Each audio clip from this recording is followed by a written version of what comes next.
गलती से कुछ हो जाए हमसे तो आप खींच लेना। हाँ, पुरानी आदतें।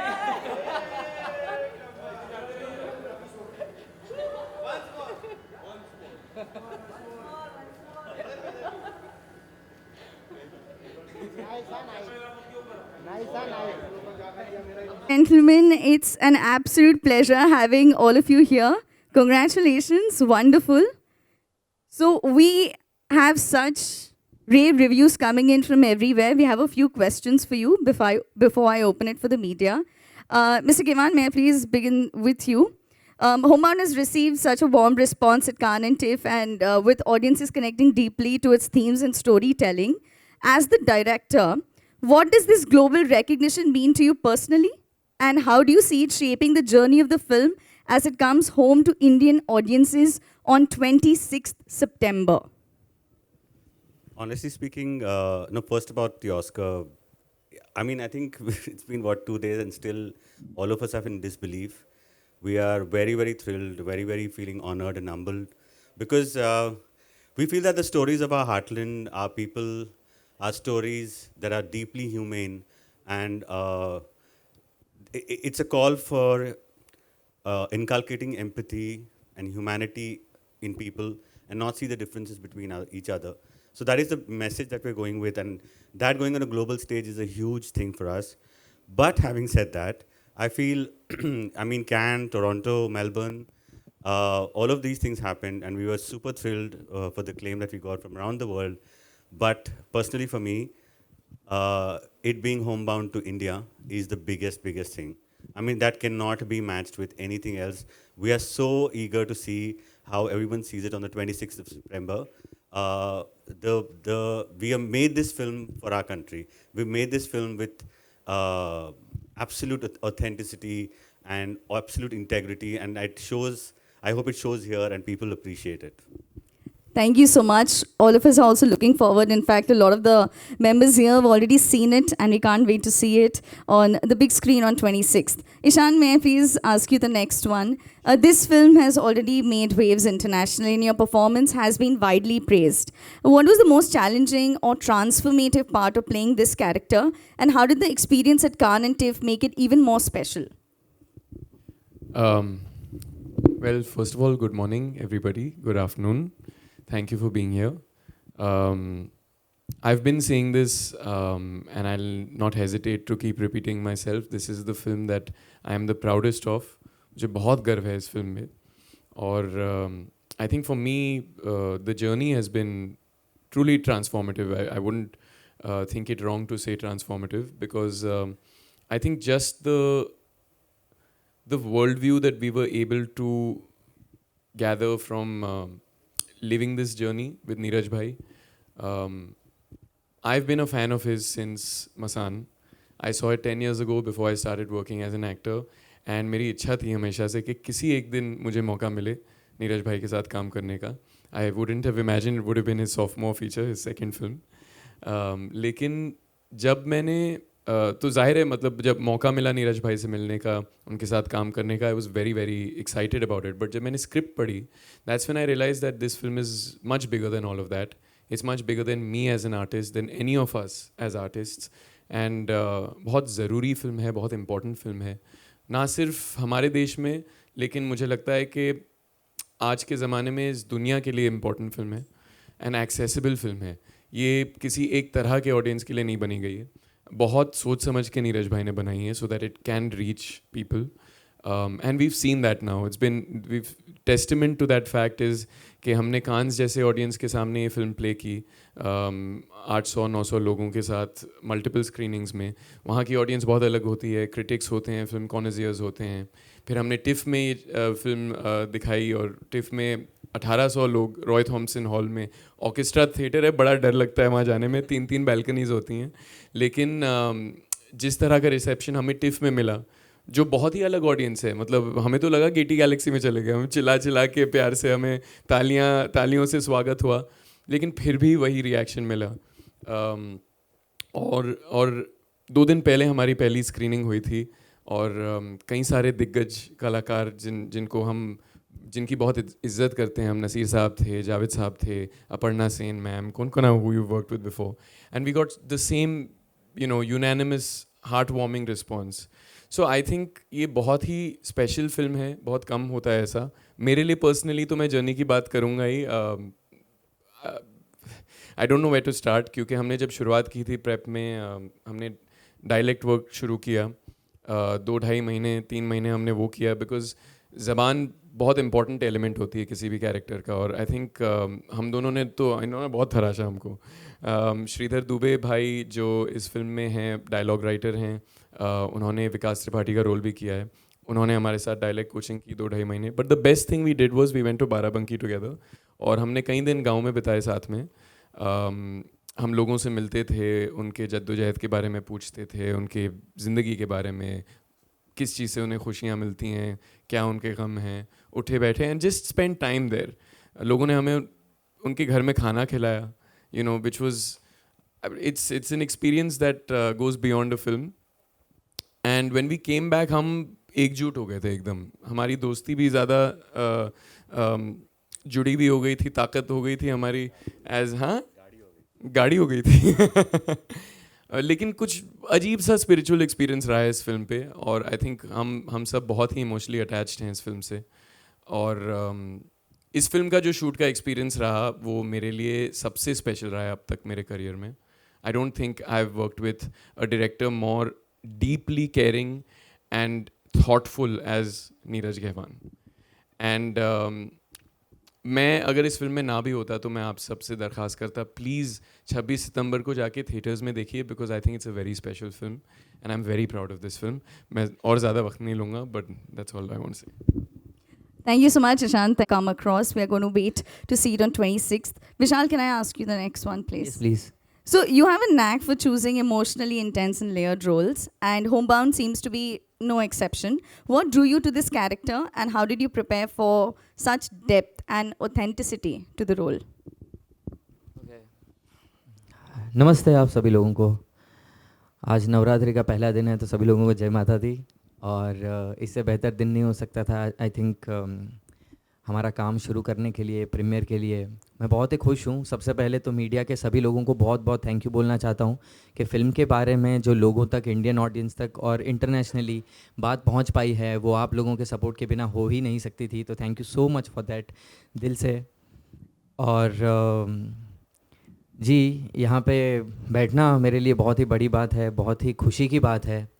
और जैसे कि आपने कहा कि मैं ऐसे इंटेंस रोल क्यों चूज़ करता हूँ, आई थिंक सो क्योंकि लोगों ने मुझे इस तरीके के किरदार करते हुए देखा है. तो आई थिंक कुछ लोगों के लिए इजी होता है और सेफ़ होता है कि विशाल को इस तरीके के किरदार दें. बट मैं एक बहुत ही लालची एक्टर हूँ.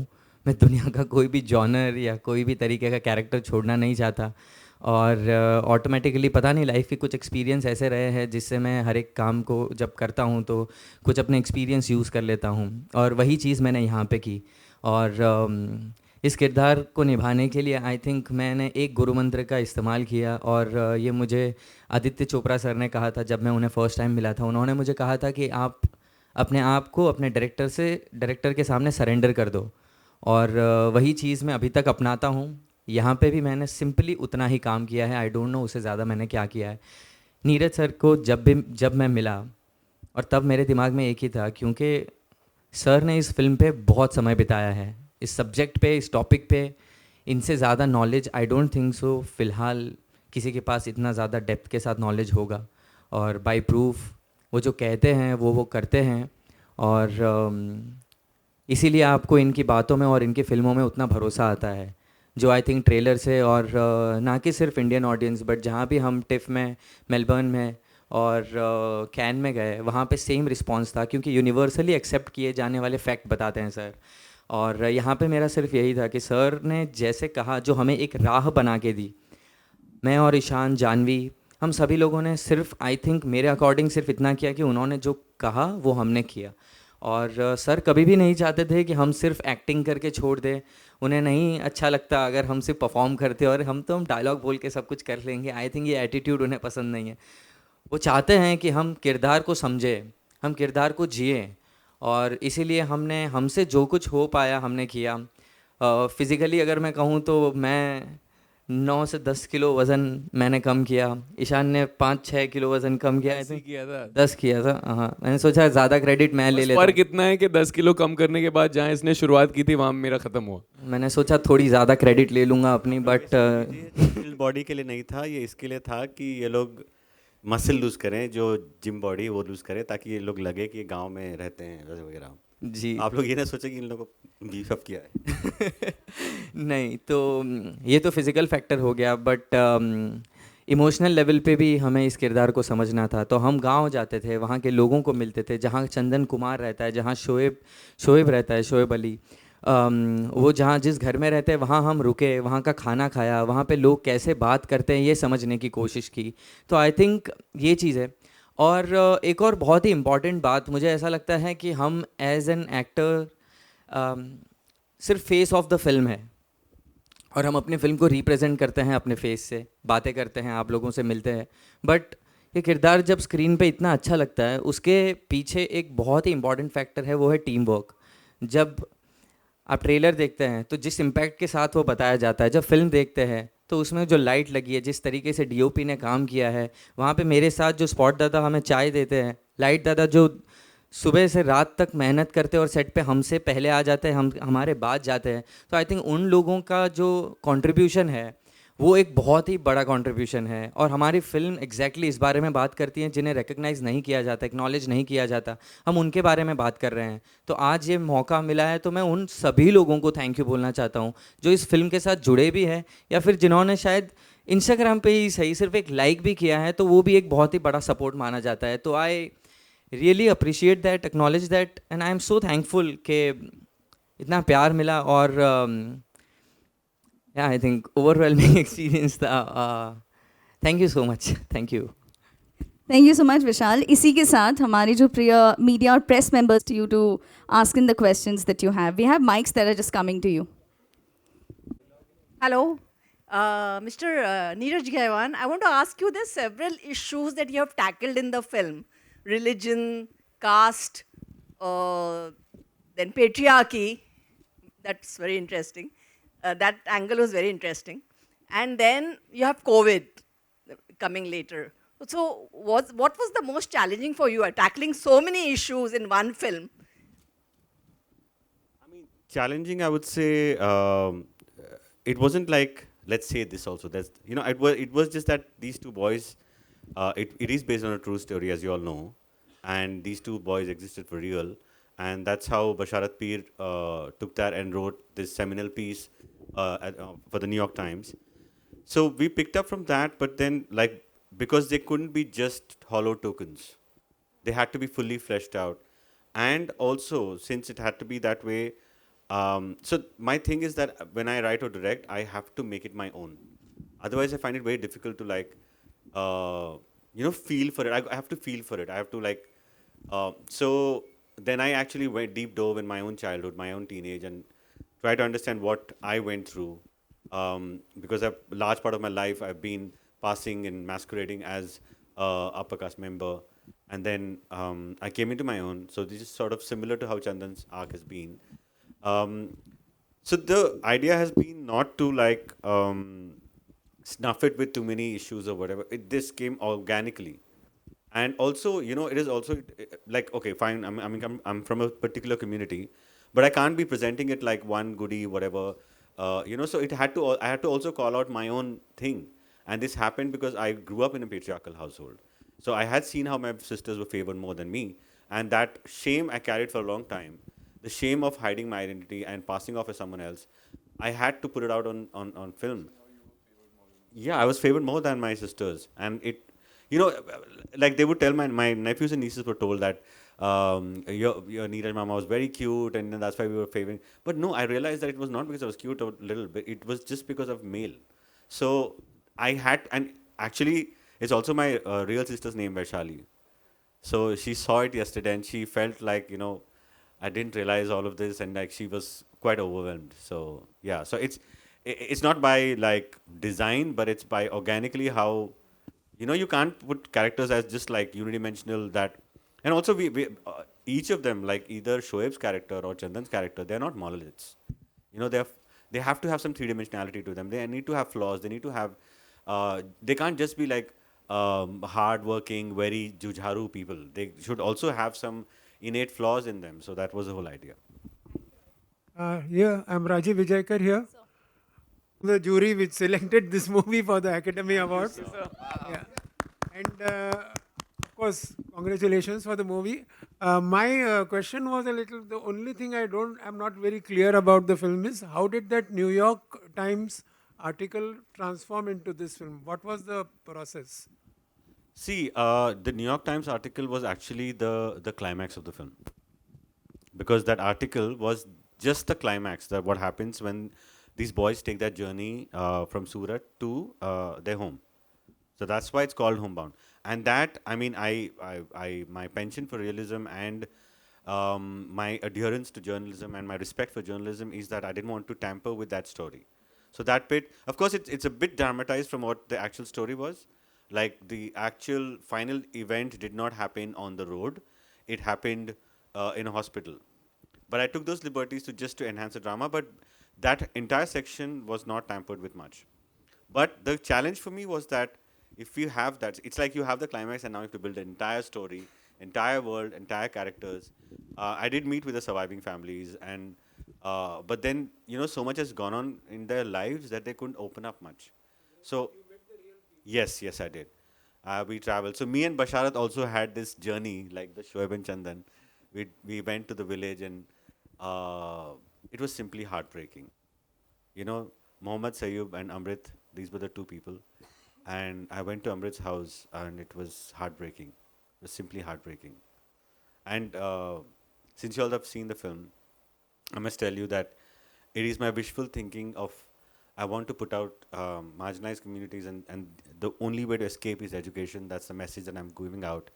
And it was lovely to see that Shoaib finally decides that he also does fulfill his friend's promise, his dream that he should get education, that he does that. But you know how real life is? That actual person who's in real life, he's now a construction worker in Dubai. या हाय निर्णय था एक बिल्कुल हटके एक subject था और काफ़ी इंटेंस उसमें करैक्टर भी प्ले किया गया था जो विकी सर ने किया था. होम बाउंड भी सब्जेक्ट कुछ उसी तरह से इंटेंसिटी ला रहा है और कहीं ना कहीं एक विलेज स्टोरी को और एक सिटी स्टोरी को क्लैब किया गया है.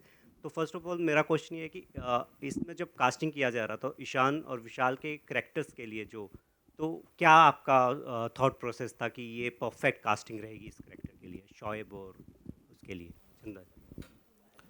देखिए, मैं किसी इंसान की मंशा देखता हूँ पहले कि उनमें अंदर वो कुर्बत है कि नहीं, अंदरूनी हिस्से को टटोल के देखता हूँ, क्योंकि मुझे वो ज़्यादा इम्पॉर्टेंट लगता है कि ना कि भाई अब दोनों इतने गुड लुकिंग है, क्या लोग बोलेंगे गांव का दिखेगा नहीं. एंड ये हमारी धारणा बन चुकी है. काफ़ी लोग सोचते भी हैं कि शायद अरे ऐसे तबके के लोग आप इतने फेयर स्किन क्यों दिखा रहे हैं, आप जानवी कपूर को एक दलित कैरेक्टर क्यों बता रहे हैं. बट मैं कहता हूँ कि हमारे भारतवर्ष में हर तरीके के लोग हैं, हर तरीके के वो हैं. तो उसमें मुझे कभी वो नहीं था, मैं सिर्फ ये देख रहा था कि इनमें एक्टिंग का टैलेंट और अंदर से भूख होनी चाहिए, होड़ होनी चाहिए कि भाई इस किरदार को हम बहुत शिद्दत से निभाएंगे. और उससे भी ज़्यादा ज़रूरी मेरे लिए, जैसे ये लोग बता रहे थे, उससे मेरे लिए क्या है कि अब सभी अच्छे एक्टर्स हैं, दोनों सभी सारे अच्छे एक्टर्स हैं तीनों के तीनों. लेकिन मेरे लिए था कि आप सिर्फ परफॉर्म करोगे, लाइनें बहुत अच्छी बोलोगे, बहुत अच्छा मूवमेंट करोगे, बस ये ही काफ़ी नहीं था. मैं चाहता था कि क्योंकि हम चारों जो फिल्म में, हम सारे जितने भी फिल्म में हैं, हम लोग एक पूरे समाज को रिप्रेजेंट कर रहे हैं. शायद वो हज़ारों चंदन हैं, हज़ारों शोएब हैं, हज़ारों सुधा हैं और हज़ारों वैशाली हैं इस दुनिया में और हमारे भारत में, जिनकी कहानी हम बोल रहे हैं. तो हमारे पास बहुत बड़ी रिस्पॉन्सिबिलिटी है. तो मैं चाहता था कि ये सब लोग उतनी शिद्दत से कैरेक्टर्स को समझे. तो हमारा वो जो सफ़र रहा है ना, कि जो समझने की, मतलब जस्ट टेक्स्ट नहीं, जस्ट डायलॉग नहीं, उसके पीछे क्या क्या है, क्या हुआ है, क्या नहीं हुआ है. जैसे कि एग्जाम्पल के तौर पे, जैसे the first lesson that they went with was, इन लोगों को तीनों को मैंने किताब दी थी एनाहिलेशन ऑफ कास्ट, वो पढ़ने के लिए. उसके बाद धीरे धीरे मैंने इनको वो सब बताया. फिर हम लोग गाँव में घूमे ताकि इनको रियल एक्सपीरियंस मिले, क्योंकि किसी का लिव्ड एक्सपीरियंस आप रेप्लिकेट नहीं कर सकते हैं, आप जितना हो सके करीब पहुंच सकते हैं. तो मैंने वो, तो इसीलिए इन लोगों की कास्टिंग हुई है, क्योंकि हाँ, क्योंकि वो आपको लिव्ड रियलिटी के जितने करीब पहुंचेंगे, तो मैं यही चाह रहा था कि ये किरदार आपके पास नहीं आने वाले हैं, आपको जाना होगा, आपको सफ़र तय करना होगा कि यहाँ से आप उठेंगे शहरों से, अपने अपने प्रिविलेज लाइफ से निकल कर आप वहाँ जाओगे और उस चीज़ से रूबरू होगे, तभी वो आप में अंदर समाएगा। तो इन लोग, मतलब मैं अभी दोबारा फिल्म बनाऊंगा तो शायद इन तीनों के साथ दोबारा बनाऊंगा, शायद। मतलब आप जानते हैं मैं बिल्कुल। हाय ईशान, विशाल, मैंने फिल्म देखी है, मुझे बहुत पसंद आई और सभी को पसंद आ रही है, और अब ऑस्कर के लिए भेजी जा रही है, तो भेजी गई है यहाँ से, तो उसके लिए बहुत बधाई। मुझे 2 सीन खासकर बहुत ज़्यादा मतलब हार्ट ब्रेकिंग लगे। एक, जब आप लोग पैदल लौट रहे होते हैं और चंदन आपकी गोद में वो दम तोड़ रहा होता है, और एंड में जब आप उनकी माँ को वो चप्पल दे रहे होते हैं। मैं जानना चाहूँगा कि आप दोनों के लिए कौन, मतलब वैसे तो सब्जेक्ट ही ऐसा है, हार्ट ब्रेकिंग है, आप लोगों के लिए सबसे ज़्यादा डिफ़िकल्ट सीन कौन सा था? बहुत ज़्यादा इमोशनली डिफ़िकल्ट सीन, मतलब फिजिकली तो डिफ़िकल्ट फिल्म है ही, हमें समझ में आ ही रहा है जी। इमोशनली डिफ़िकल्ट फिल्म सीन कौन सा था आप दोनों के लिए?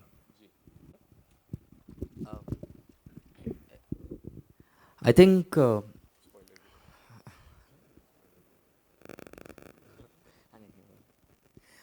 कौन से सीन सर? मजाक कर सर। ज़्यादा रिस्क ले रहा है। बस ये कि स्पॉयलर्स ना दें, क्योंकि लोग देखेंगे तो जी, हम कोशिश करेंगे कि आपके सवाल का जवाब हम पूरी शिद्दत से दें, बट हम स्पॉयलर्स ना देंगे क्योंकि अभी इंडिया में लोगों ने देखी नहीं है कि फिल्म। आप लोगों ने देखी है फिल्म, आप समझ सकते हैं कि तो अगर डिटेल वो- में जाए बगैर मैं आपके दोनों वाक़ये का, मैं दोनों सीन्स का जवाब दूँ। I will start. हाँ, मैं एक्चुअली हाँ, ईशान के सीन के बारे में ही बोलने वाला था। आई थिंक ईशान के ऐसे 2 सीन हैं जो इमोशनली बहुत चैलेंजिंग थे, तो मुझे ऐसा नहीं लगता कि मैंने उतने चैलेंजिंग सीन किए हैं, बट ईशान के सीन मैंने जो देखे तब मुझे ऐसा लगे कि it was very difficult for him, और मैं उन्हीं सीन के बारे में I think Ishaan, if you share your experience would be better. I think नहीं, देखिए, चैलेंजिंग तो कोई भी सीन हो सकता है, अक्सर ऐसा होता है, और विशाल ने पहले इंटरव्यूज़ में कहा भी है, और मैं इस बात से पूरी तरह से सहमत हूँ कि अक्सर ऐसा होता है जो पेपर पे सबसे मुश्किल सीन लगता है या इमोशनली इंटेंस सीन लगता है, वो किसी ना किसी तरीके से हो जाता है, बिकॉज आई थिंक आपका पहला कनेक्शन बतौर एक आर्टिस्ट, एक एक्टर, उन चीज़ों से बनता है ऑन अ बेस लेवल। पर जो सीन ज़्यादा सिंपल होते हैं, जिसके बारे में आप शायद ज़्यादा सोचते नहीं हैं, आप ज़्यादा घबराते नहीं हैं उन सीन से, कहीं ना कहीं उनमें कोई कॉम्प्लेक्सिटी आ जाती है, कोई tricky is the word that we use, कि वो ट्रिकी सीन्स हो जाते हैं और उनको समझना और उसका सुर पकड़ना कभी कभी मुश्किल हो जाता है। इस फिल्म में मेरे साथ पहली बार ऐसा हुआ, अक्सर मेरे साथ ऐसा ही होता है, और विशाल का भी एग्जाम्पल है, तुम प्लीज़ जवाब देना अपना, क्योंकि is being very humble, but Vishal ने मतलब ज़बरदस्त काम किया है इस फिल्म में। I am so proud of the work that he has done, and not just me, I think everyone in our team is. Sorry, एक चीज़ ऐड करूंगा, जैसे विशाल का जब पूरा जो कोविड चंक है, जब हम चल रहे हैं ना, मुझे बीच बीच में लग रहा था कि सच में बीमार तो नहीं पड़ गया।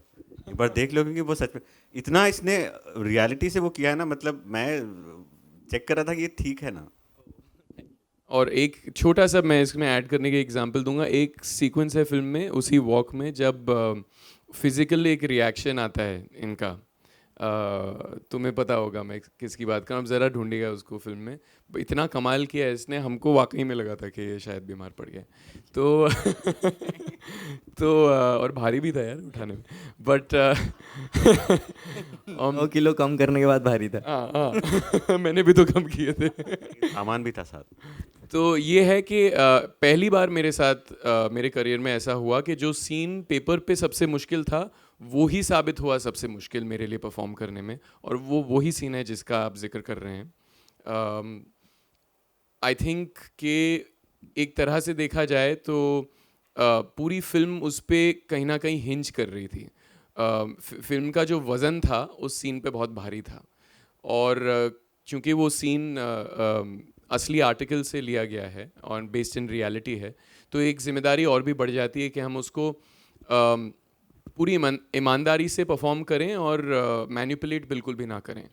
तो वो था बहुत मुश्किल सीन परफॉर्म करने में, और उसकी कहानियाँ भी कई सारी हैं जो आई थिंक पोस्ट रिलीज हम शेयर करेंगे, लेकिन आई थिंक नीरज भाई ऐसे डायरेक्टर हैं जो कभी हिचकिचाते नहीं हैं, कभी हेजिटेट नहीं करते स्टेक्स आपके बढ़ाने में।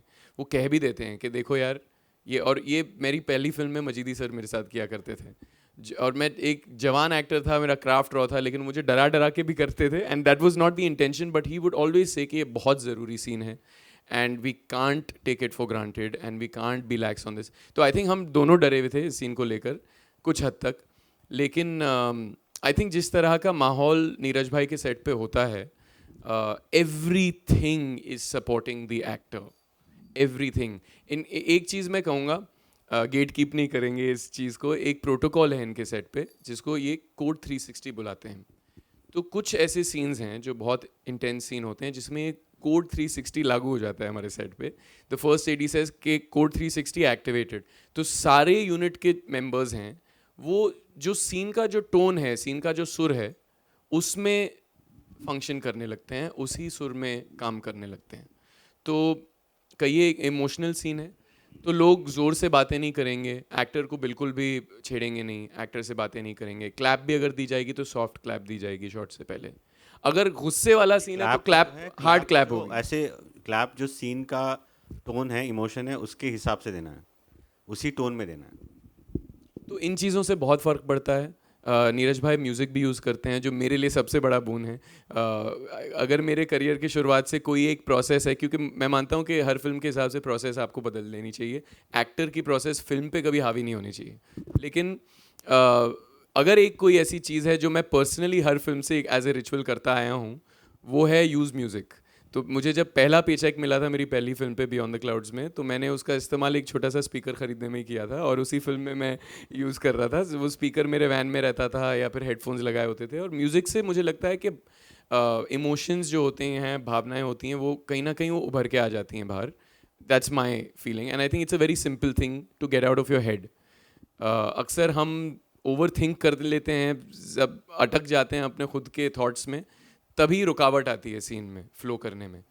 तो I use music a lot and ही इसमें हम लोग we should acknowledge the music that for this specific thing that you talking about पे रहते हैं। उसमें कहीं 3-4 गाने थे जो हमारे थे, लेकिन उसमें सबसे स्पेशल जो गाना था जो काफ़ी मुझे प्रभावित भी किया और बहुत सालों से, और एक फिल्म के लिए एक प्रेरणा स्रोत रहा है पूरी फिल्म के फिल्मांकन के दौरान और उसके लिखने के दौरान।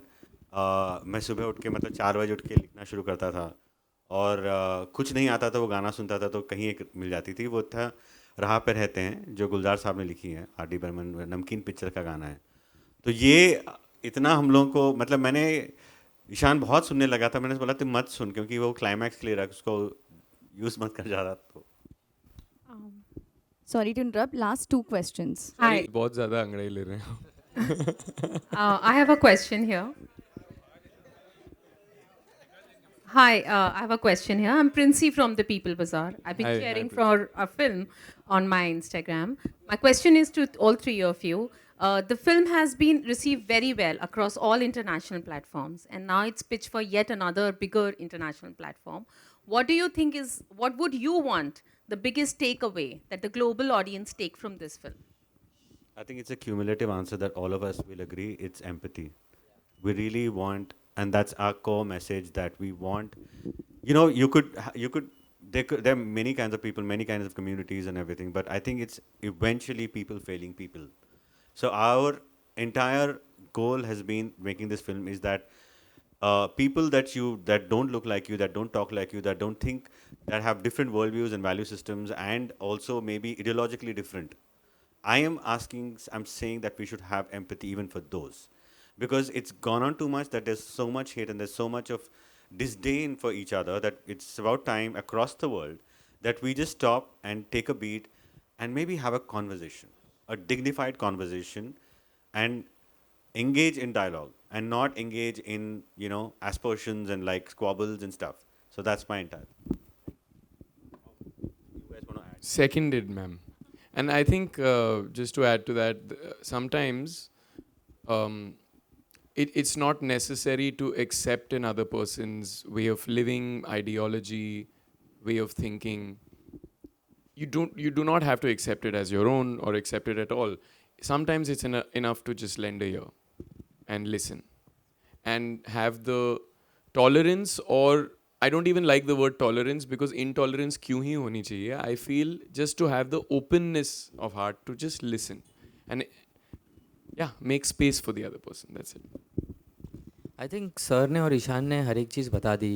मैं छोटे सेंटेंस में आई थिंक इतना कहना चाहूँगा कि इंसान को इंसान की तरह देखना चाहिए और उसके बीच में जाति या रिलीजन या कलर, हाइट, बॉडी, क्या खाता है क्या नहीं, उन तरीके से नहीं देखना चाहिए. और दूसरे के पॉइंट ऑफ व्यू अंडरस्टैंड करने की अगर कोशिश करें तो आई थिंक हर एक प्रॉब्लम का सॉल्यूशन हो सकता है.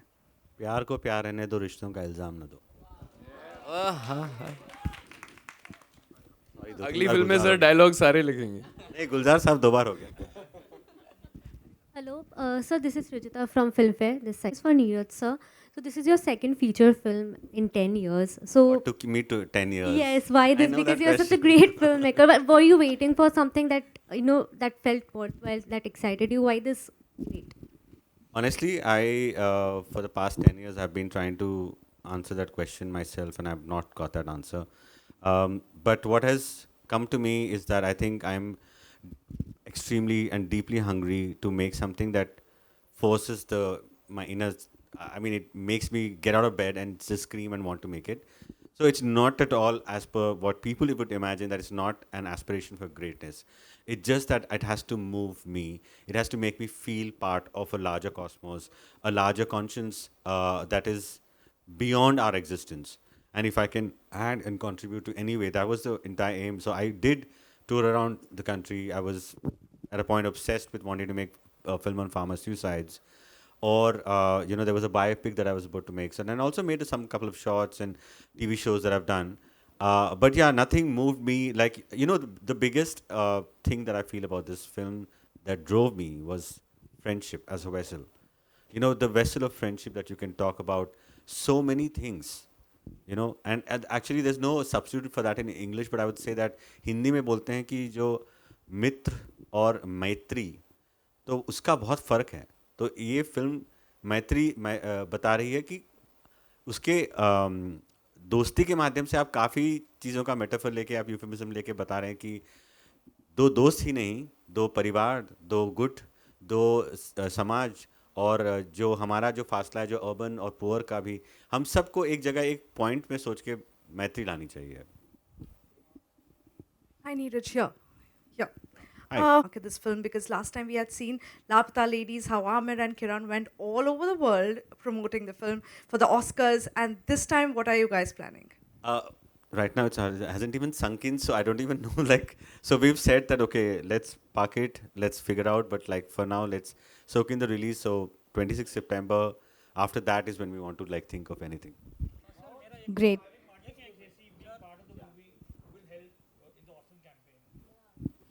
Well, yes, of course, it is going to help, and we are quite privileged to have his support. He's been so instrumental in giving us a copious amount of notes. He sent across our producer, Melita Toscan, about the script. So I changed the script. Guys, please don't talk while we are, it's really distracting, I'm sorry. So when we, I just said, yeah, it's very distracting, I'm sorry. So his contribution to the script has been quite a lot, because I've changed those beats. And then again, he came back when we were editing the film. He's given feedback on the edits. So, and all of this selflessly.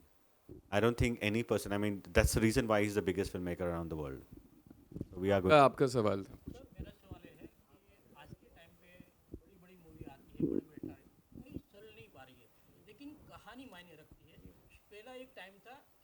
Star देख के लोग चले जाते थे, लेकिन कुछ time बदल गया है, तो आप किस तरह ये आज के टाइम पे मानते हैं कि स्टार कहानी जरूरी है कि स्टार जरूरी है? देखो, मैं तो कभी भी बोलूँगा कहानी ही सबसे ज़्यादा ज़रूरी है. ठीक है, स्टार्स लेके आते हैं. देखिए, ये एक दो मुहा जवाब भी हो सकता है, क्योंकि ऐसा नहीं है कि देखिए आपके पास कहानी है, लेकिन अब जैसे मैं चाहता हूँ कि ये कहानी है, पोटेंट है, राइट, लेकिन मैं चाहता था कि ये मशहूर कलाकार जैसे ईशान है, विशाल है, जानवी हैं, अगर ये किरदार निभाते हैं, क्योंकि ये टैलेंटेड भी हैं और नोन भी हैं, इससे होता क्या है कि guys what is going on please. So इससे होता क्या है ना कि अब मैं फिल्म जो बनाया ये होगा कि मैं कैन जाऊंगा, टोरंटो जाऊंगा तो लोग ताली मारेंगे, ख़त्म।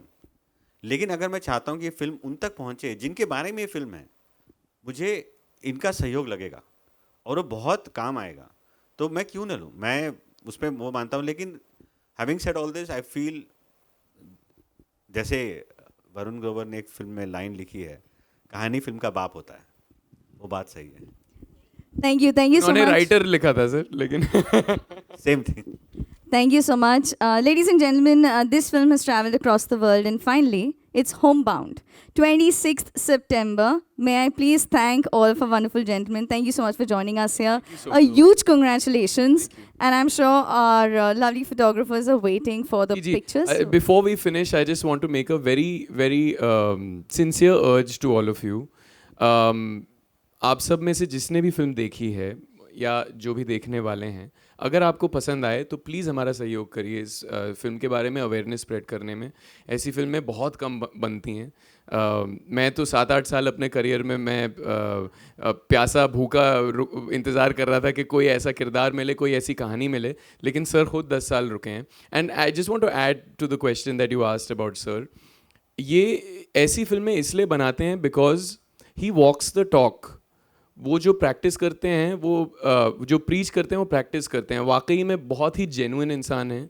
ऐसे बहुत कम लोग होते हैं दुनिया में, ना सिर्फ फिल्म इंडस्ट्री में। तो ये सारी जो फीलिंग्स हैं जो वो ऑडियंस में लाना चाहते थे, सबसे पहले he is been through them, you know, and we seen that very closely.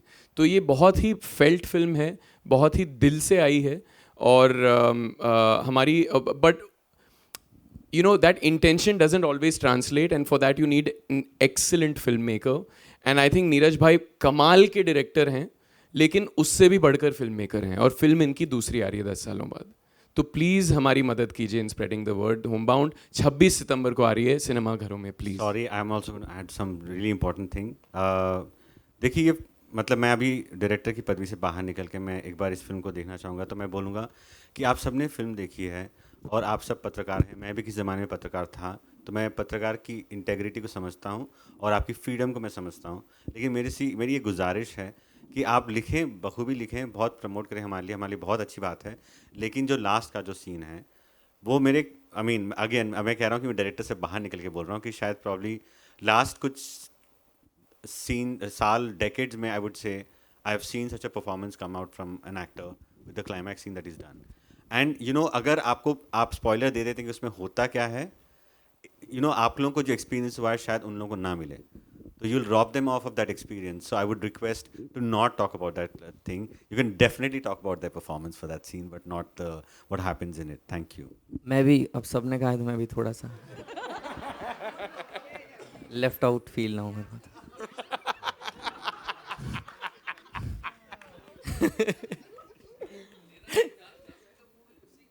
देखा, मेरे को भूल गए वापस।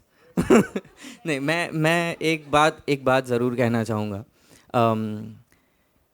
जितने भी लोगों ने फिल्म देखी है, फिल्म प्रमोट करें और आगे इस वर्ड ऑफ माउथ को लेके जाए। इन सबसे ज़्यादा ज़रूरी है कि जो भी लोग फिल्म देखें, हम फिल्म बनाते हैं एक मैसेज के लिए, और कभी कभी क्या होता है वो मैसेज सिर्फ सुनने के बाद, थिएटर से बाहर निकलने के बाद हम छोड़ देते हैं। तो हमारा जो मोटिव है फिल्म बनाने का और एक समाज में एक बदलाव लाने का, वो मायने नहीं रखता फिर अगर हम बदलते नहीं और हमारे अंदर जो शिफ्ट आया है वो हम आगे कैरी नहीं करते। तो आई रियली वांट कि अगर ये फिल्म आपको जिस भी तरीके से शिफ्ट करे और एक पॉजिटिव नोट पे अगर आपको ख़त्म हो रहा है ये फिल्म, तो प्लीज़ वो बदलाव अपने अंदर रखें, क्योंकि वही एक बहुत ही इम्पॉर्टेंट फैक्टर है। और तभी हमें लगेगा कि हमारी जीत हुई है, कमर्शियल जीत, और एक्टिंग अच्छी की है, स्टोरी अच्छी लिखी है, वाओ क्या बहुत अच्छा हो गया, ये सब मैटर करता है। बट उससे ज़्यादा हमें खुशी तब होगी और हमें ऐसा लगेगा कि हम जीते हैं जब लोग बदलेंगे, वरना फिर ये एक वही फिल्मों में से रह जाएगी जो 50 फिल्में हम देखते हैं और छोड़ देते हैं। I am really sorry to add, but he said such a brilliant thing. उसका एक एडिशन आप लोग ये याद रखिए कि आप अगर आपने फिल्म देखी है, आपको सोचने में थोड़ा मजबूर करिए, तो आप घर जाइए। घर जाने के बाद सुबह जो पर्सन आता है कूड़ा लेने के लिए, उसका नाम पूछिए, समझिए वो कहाँ से आ रहा है, क्या कर रहा है।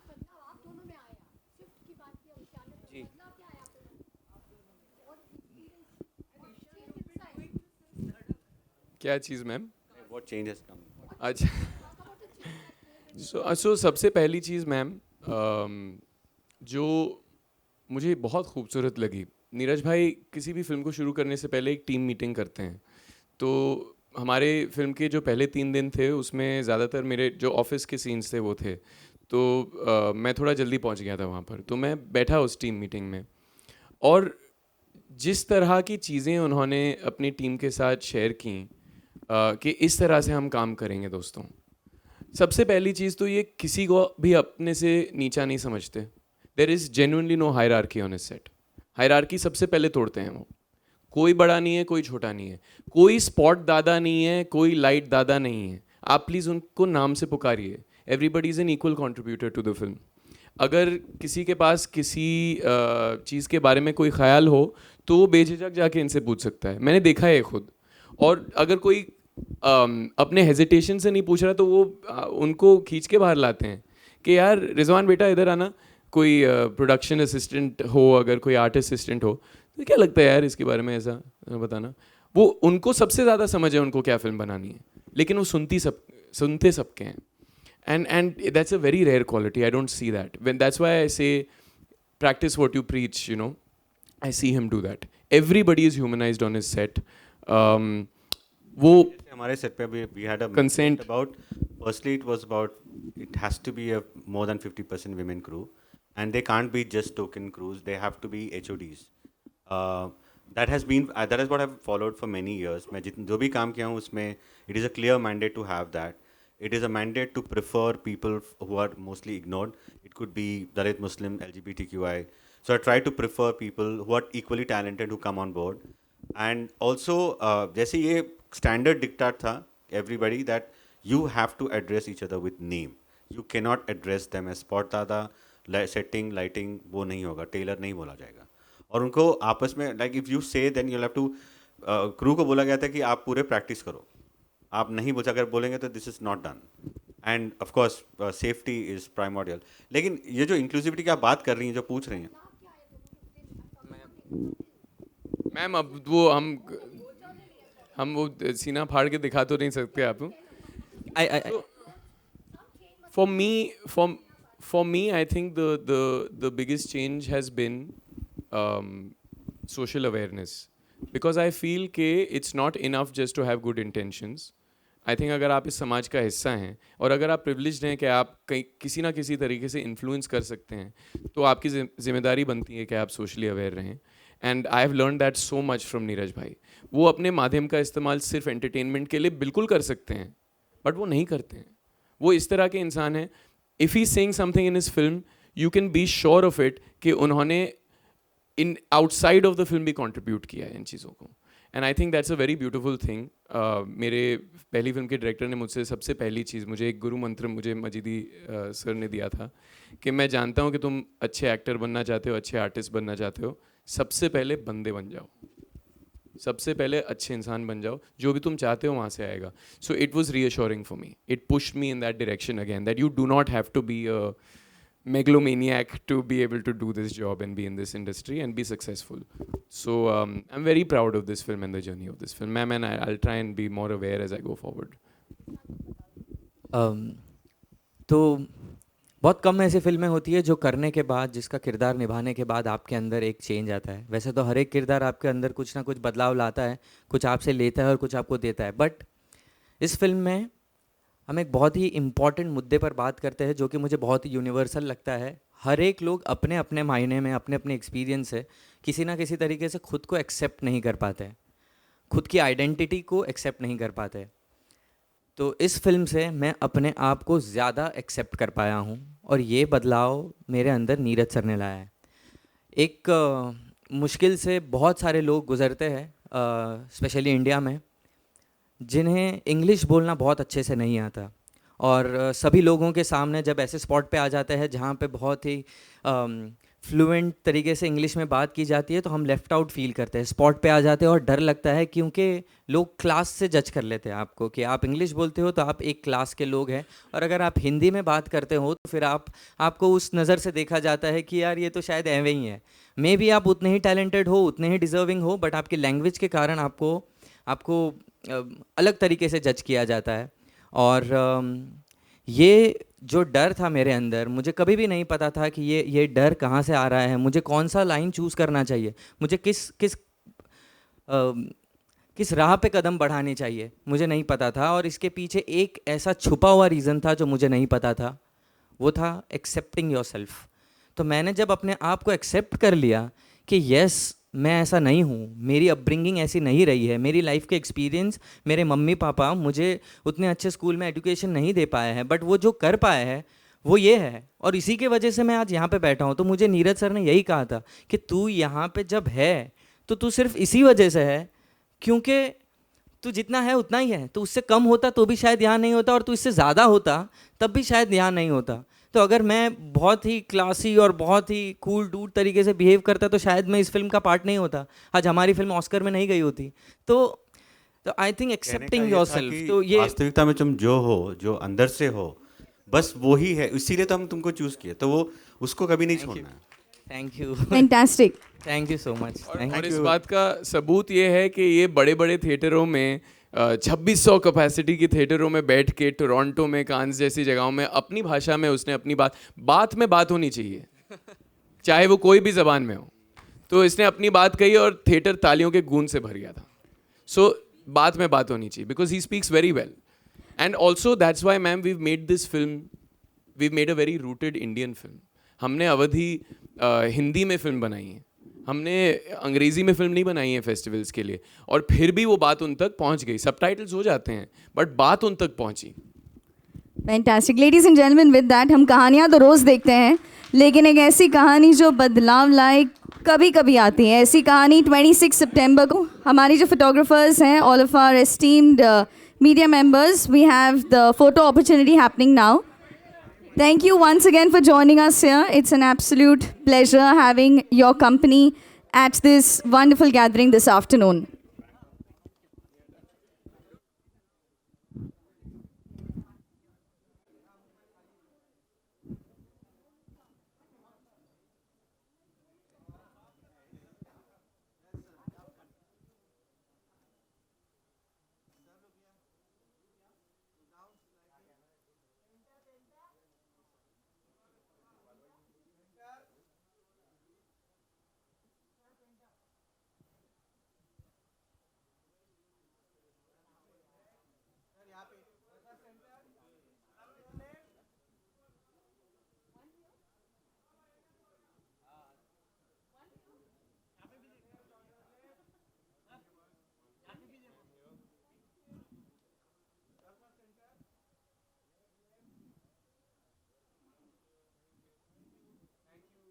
Thank you so much.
बात ही मचाने लग गई।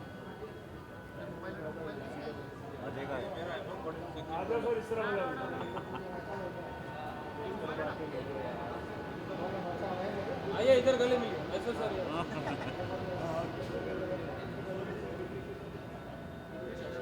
आइए साथ में विशाल भाई आइए ना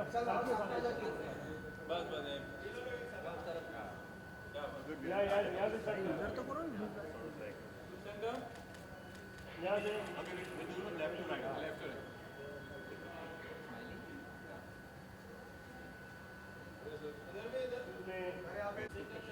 Say your name, guys, when you take a picture, so we know where to look. Yeah, look Santa. Look इधर कोई नहीं मानना. Let's look here. Sir, first mark. Look इधर.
सर अगर गलती से कुछ हो जाए हमसे तो आप खींच लेना। हाँ ठीक है, पुरानी आदतें।